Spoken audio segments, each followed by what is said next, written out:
Hex, if there's one thing I like about basketball games, it's slamming the dunks. Slamming the dunks? Slamming it.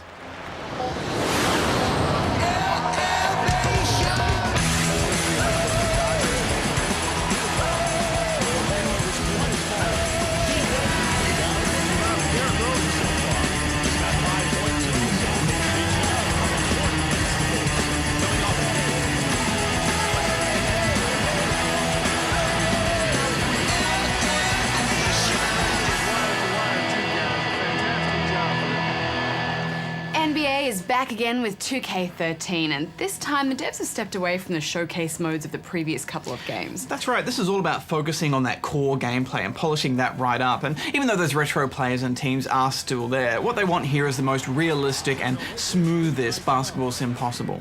Yeah, you really feel the impact of the weight of players, don't you? Those faster, lighter players are a lot easier to move around than those bigger, tougher dudes. Averaging 22 points a game. You're definitely affected more by collisions on court, and players will even change up shots if they get knocked in midair. But it's the small details that are really clever, like those mini celebrations after you get a good basket. Yeah, there's just nice little touches everywhere you look. Each player has individualized dribble and shot styles, and there's a whole bag of new dunk animations.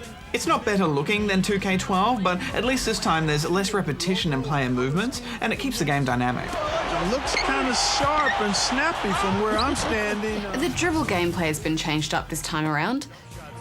Now it's controlled with the right stick, and if you want to shoot, you have to hold down a modifier or use the shot button, and this took some getting used to. Yeah, there was the odd time where I missed a shot because I was still using the old controls in my head. It actually reminded me a little bit of the old NBA Live controls, and once I got used to it, it felt quite natural. Yeah, and luckily the game still has a solid tutorial system that'll take you through everything. And it's been streamlined this time so that you can learn moves without having to master previous ones, which I really liked. I'm sure a lot of fans would have liked to see something similar to Michael Jordan's career or NBA's greatest mode, but for retro heads this year, there's the original 1992 Dream Team featuring Charles Barkley, who's making his first appearance in a video game since the Mega Drive days. Yes, and the current US Olympic team is included too, but it's weird that they haven't included an Olympic or international mode to take advantage of this. What's weirder still is you can play as Bieber as part of a celebrity team. Never thought I'd see Bieber in a video game. It's a sad day for all of us. Here's Dribble. For the last 300 months, I made 16 albums with me on the front. There's a lot of RPG elements this time around. The in-game virtual currency now replaces XP points. The VC you collect can buy attributes in career mode or customize your player with signature animations and new clothing. You can even collect VC by playing quick matches, which means the time and effort you spend in one mode can still reward you in another. And it's a great way to keep your achievements across the whole game. It also works in My Team mode, which is NBA 2K's version of FIFA's Ultimate Team, which is a fantasy mode where you trade players and create your dream team. Also, like FIFA, if you play on Xbox, you can call out simple plays and movements using Kinect voice commands. But it doesn't work that well, it's a bit laggy, and apparently you can get a tech foul by just swearing randomly, but as hard as we tried, we could not get it to recognize any of the swear words we used. Yeah, that was an awkward one to test around the office. Yeah. Penis. Penis. Cock. Shit. Vagina. Vagina.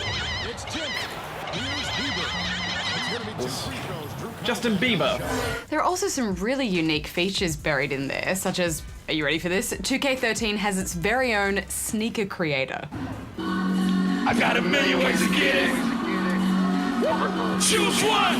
You know how much I love Sweet Kicks badge? They're pretty sweet. Check out my Sweet Kicks. Are those bowling shoes? They're bowling shoes. From what, 1962? They're actually from the 60s. Wow. All my other shoes are weird. Vintage. Somebody bring me back the money, please. At first I was a bit disappointed that there was no showcase, but I think the game is better for it. I feel like they've dropped that and been able to focus a bit more on the core gameplay, which has been improved. Yeah, it was definitely a good call. I mean, there's always the danger of NBA 2K becoming a bit too bloated with features. Plus, the game still has its staples, and the online play has been made much more efficient. It's just a shame some of these goodies are hidden in teeny tiny menus. Yeah, and I thought some of the features weren't explained very well, such as the signature moves, which I'm not really sure on how they work even now. I'm getting the feeling that with each new generation of this game, it's just becoming more and more sim-like, and that could be quite intimidating to newcomers, particularly because the rookie mode is still quite challenging. But luckily, they still have the option for you to go in and manually change all those little slider bars to make it a lot more forgiving for yourself. I do like that they've incorporated a lot more basketball culture into the presentation of this game. From the customizables to snippets of music videos, it feels true to the game. What I do to protect this, shoot at you actors like movie directors. I think it's a great update with some serious depth to it, and once again, it's going to battle it out with FIFA for best sports game, but slick as always. I'm giving it 9. Yeah, look, this is the third year in a row now that it will be really the only basketball game out there, with NBA Live 13 not coming out this year. So I think even so, they're pushing the boundaries of what a sports sim can do. I loved it, Hex. I'm giving it 9.5 out of 10 rubber chickens. But now it's time for some tiny power. Yes.